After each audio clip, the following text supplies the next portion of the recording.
Assalamu alaikum.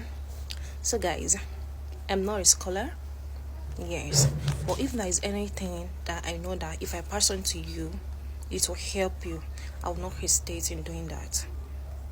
Do you get? Because I care for myself and I care for you as my brother and sister. So guys, I felt like sharing this. It has helped me and I believe that it will help you too. So guys, when you're making dua, always include in your dua, be it whatever it is that you're asking Allah, always ask Allah for this particular thing.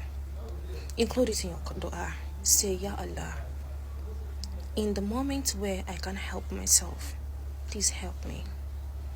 In the moment where I can't stand, where my body is weak, where my soul is weak to help myself, Ya Allah, please stand for me. Guys, ask Allah to never leave you, not even for a blink of an eye. Wallahi al-azim. You see this dua, it will manifest. You know, there are situations that you'll be in that wallahi you will not know how to come out from it. But with dua, with constant dua, istighfar, wallahi, Allah will come for you. You will see him, he will rescue you naturally.